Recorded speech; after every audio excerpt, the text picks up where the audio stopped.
नमस्कार, मी शुभांगी. मराठा दरबार या माझ्या यूट्यूब चॅनलवर तुमचं अगदी मनापासून स्वागत करते.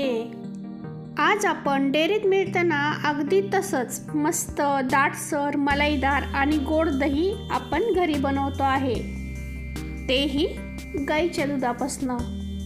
गाईच्या दुधाचं दही घरी बनवायला गेलं ना की पाणी एकीकडं आणि दही एकीकडं होऊन जातं.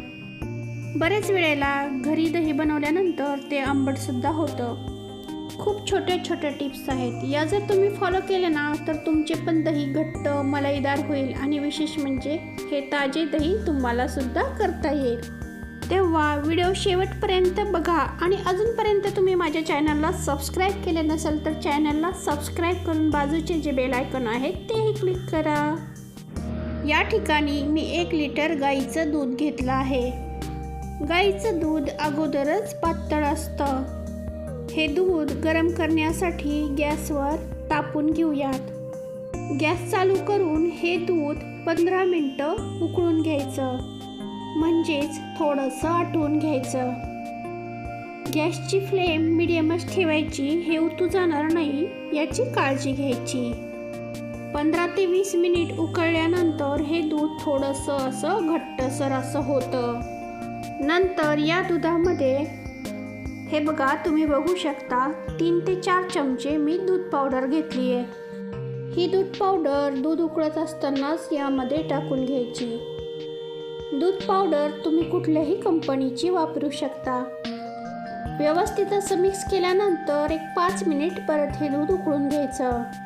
नंतर हे दूध थोडंसं थंड झाल्यानंतर यामध्ये बोट टाकून बघितल्यानंतर नॉर्मल असं हे दूध कोमट असावं, हाताला चटका बसू नये इतपत असावं. दही लावण्यासाठी शक्यतो अशा प्रकारे मातीचं भांडच घ्यायचं. पूर्वीच्या बायका दही लावण्यासाठी मातीच्या भांड्याचाच वापर करायच्या. यामध्ये मस्त दही लागलं जातं. सुरुवातीला दही लावण्यासाठी विरजण म्हणजे ताजं आणि घट्ट दहीच घ्यायचं.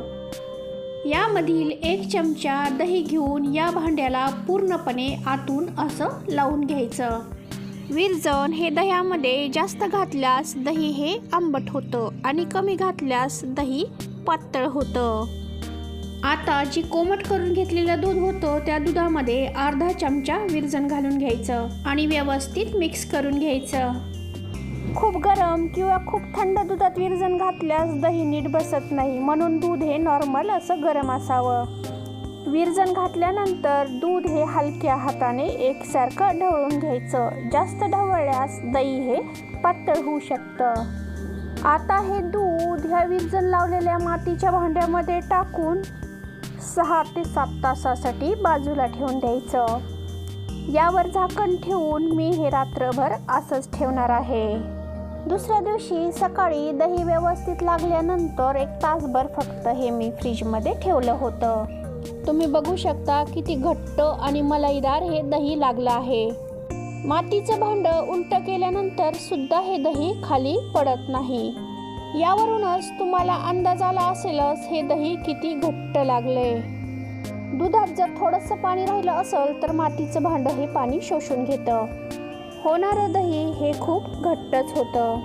यामुळेच आपल्या पूर्वीच्या बायका मातीच्या भांड्यातच दही लावायच्या, कारण या भांड्यातील दह्याची टेस्टच खूप वेगळी येते.